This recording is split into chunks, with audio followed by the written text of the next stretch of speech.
discours à la louange de la double vertu de la mer. C'est le 9e conte du Chemin de Paradis, c'est un conte-jeu. L'auteur parle.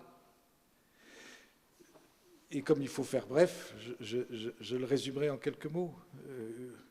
Quoiqu'il méritât une explication mot à mot et ligne à ligne, tellement c'est extraordinaire. Maurras, l'auteur, qui n'est pas forcément Maurras, mais qui est un projet de sagesse, comme dans le conte de la Lune. L'auteur s'adresse à une belle femme, la plus belle de toutes les femmes, la plus sage de toutes les femmes, qui tient un discours elle-même extraordinaire de sagesse, d'intelligence, d'amour, de clarté. Et cette femme est prise d'un scrupule, cette très belle femme est prise d'un scrupule sur un cap incomparable, c'est-à-dire à un moment de l'histoire qui est un moment décisif. Et elle a un scrupule parce que des rhéteurs, des maîtres, des prétendus maîtres religieux, lui ont dit qu'à force de savoir, elle va perdre la charité. Et ils ont osé faire un antagonisme entre ces deux vertus, que sont la vertu d'intelligence et la vertu d'amour. Entre, on peut dire les choses de cette façon-là, entre la foi et la charité. Et le sage, celui qui dit « je », veut convaincre cette femme qu'il s'agit là d'un scrupule qui est contraire à toute sa vocation et qu'elle doit passer dessus ces fausses leçons de faux maîtres religieux. Cette femme, c'est la France, d'une certaine manière, la France éternelle, la France d'une certaine génération. Et il faut qu'elle soit fière de tout comprendre et de tout voir et de tout savoir. Et en même temps, elle doit bien se dire que c'est là la raison même de sa fécondité et qu'elle n'en sera que plus féconde et qu'elle sera une leçon pour l'univers tout entier. N'oublions pas, il s'agit de la France de la fin du XIXe et du début du XXe siècle, celle qui envoyait des missionnaires à travers le monde entier, cette France qui rayonnait. C'est à elle que l'auteur s'adresse. Et il lui montre, comme exemple, la mer. La mer, ce n'est pas l'étang. L'étang, c'est les jeux politiciens, c'est la fausse vie politicienne. Mais la mer, c'est la grande histoire ecclésiastique. Et la mer, elle est là pour tout connaître, tout voir, tout rayonner. Et alors, c'est une allégorie avec des beautés d'images incomparables. La mer qui est là et qui s'offre au soleil de la vérité, au soleil de la foi, et plus elle le reçoit, plus elle est capable de donner elle-même, de redonner elle-même, d'être féconde.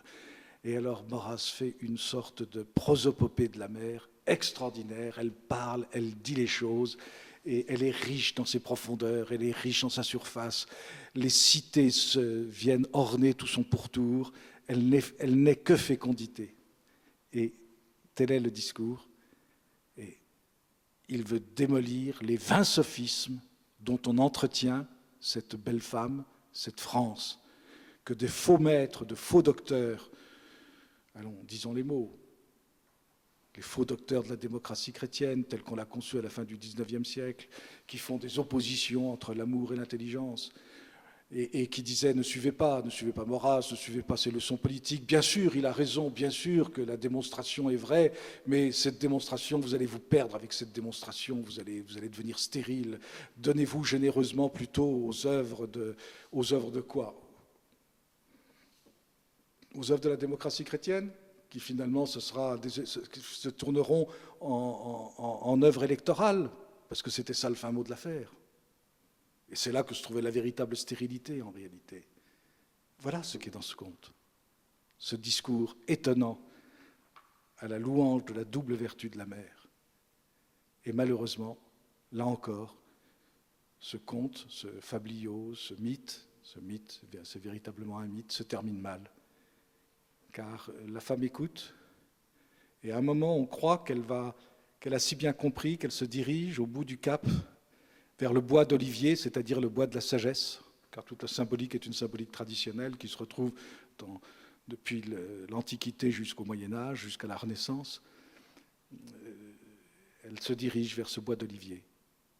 Et on croit qu'enfin va se couronner ce discours de justice et de vérité, et pas du tout. Je vous lis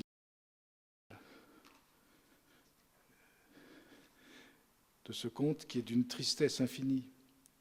Vous vous étiez levé, raffermi et persuadé, et comme vous marchiez vers le bois d'olivier qui surmonte le promontoire, cette ambition du ciel qui couvait dans mon cœur me donna une joie qui me fit sentir le ciel même.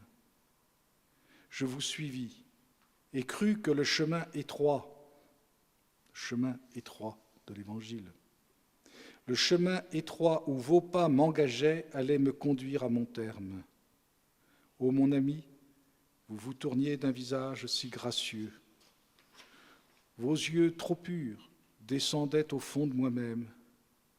Mais ce fut très peu d'heures après ce doux regard qui répondait à mes discours et les couronnait mieux que ne l'eût su faire aucun mot, que nous fûmes contraints d'admirer et de convenir de combien nous étions inégaux à nos espérances. Et nul ne sait si l'inégalité par rapport aux espérances venait de sa part à lui ou venait de sa part à elle. C'est toute la discrétion de cet auteur incomparable. Nous y reviendrons.